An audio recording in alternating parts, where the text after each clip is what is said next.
York. I love seeing film come back to New York, Leon.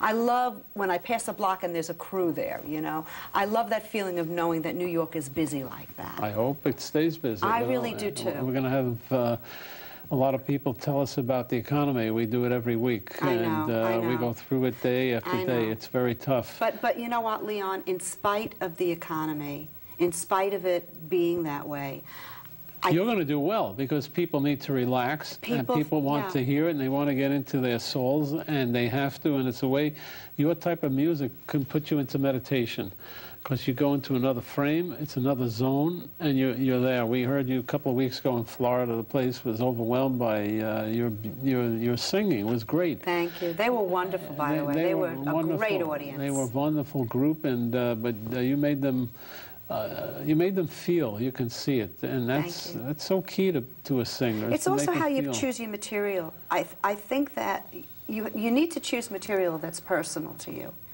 and I think that it transcends to the audience. You know, I think a lot of people are very, very concerned with doing things that are cutting edge or very contemporary or happening right now, and their choice for doing that material is not always something that's really connecting to them. Is anybody writing new material for people like you? Oh, sure. Yeah, new stuff coming out? You have people like Stephen Schwartz, who wrote the score for Wicked, Frank Wildhorn, Herb Bernstein, Marvin Hamlish writes beautiful, beautiful stuff. As a matter of fact, Marvin and I, for the last few years, have been doing symphonies together.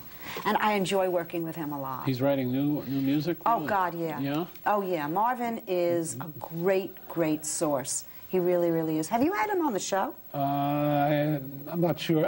Maybe once, but if not, we'll bring him on. Oh, you should. He's a brilliant guy.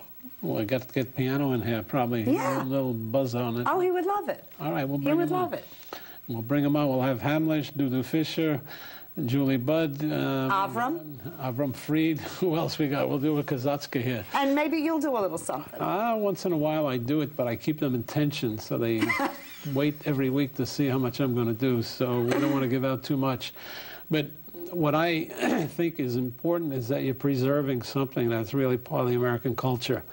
And if people like you don't do it and dedicate their souls to it, I don't know who would be doing it. You know, years ago we had Rosalind Kind on. I don't know what happened with her. She's a half-sister of Barbara Streisand. She was doing a little bit like you were doing, but she's faded. I haven't seen her. So someone has to keep this going. And who does it as a male singer? Who's doing that now? I think Michael Feinstein is a great source for beautiful music. He really is. I'll tell you who I love. I love Johnny Pizzarelli. I love Michael Bublé. He's good. Bublé's going to be a sensation, by the way. He's big. He's very big. Yeah. Peter Cincotti. Have you heard Peter Cincotti? You've got to hear Peter Cincotti. He's so wonderful.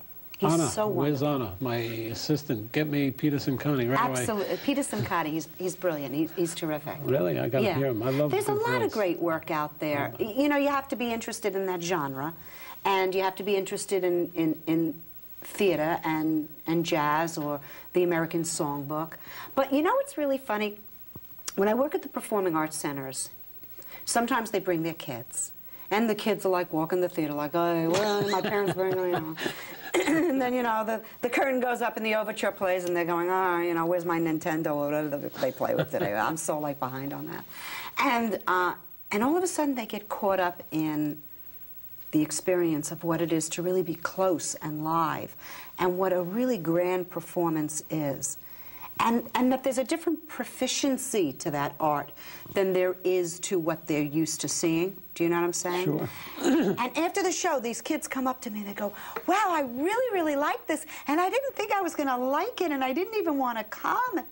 Mom, when can we come back? You know, they really love it. So it's important to expose kids to different things. Well, I was in London last week. I saw Carousel. Yeah, what a great show. But people, the person I was with, or two people I was with, they didn't know the songs June is busting out all over. The American standards. And I'll Walk Alone, right. I'll Never Walk Alone. Isn't that a great song? Every graduation had that. Every kid was crying. Sure. You'll never walk alone. In fact, Marvin and I closed the show with that. Really? Yeah.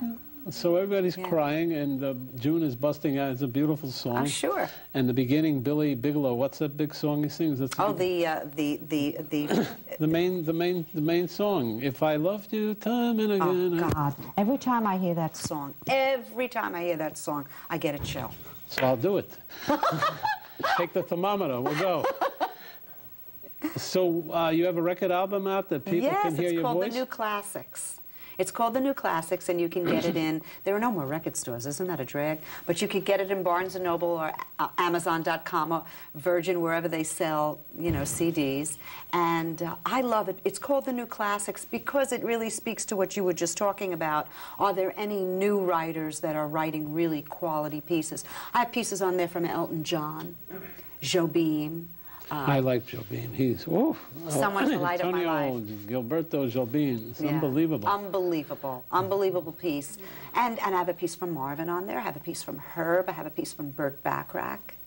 There are a lot of different writers, you know, post You're 60s. doing a great job. You know, when I talk to people, I think the greatest male vocalist today is Steve Lawrence. Oh, God, I love Steve Lawrence. I think his voice is out of sight. And he's a great actor, too. He's a great actor. He's a very comedic guy. And I talked to people in Israel about him, and nobody knows him. Nobody knows him. Well, someone should make that introduction, either through the symphony or a performing arts center, because... Are they still working, Steve and Edie? I think they are. Really? I think, you know, every now and then they go and they do a special performance, and they go out there and they wow their audience. People just love them. They're fantastic. And they work in a way that is very specific and very classic. Steve's vocal, he's so beautiful. And, I know. And he doesn't have a huge album or something. You know, Well, but it just goes to show you that you don't necessarily have to have a hit record to be someone who stays out there.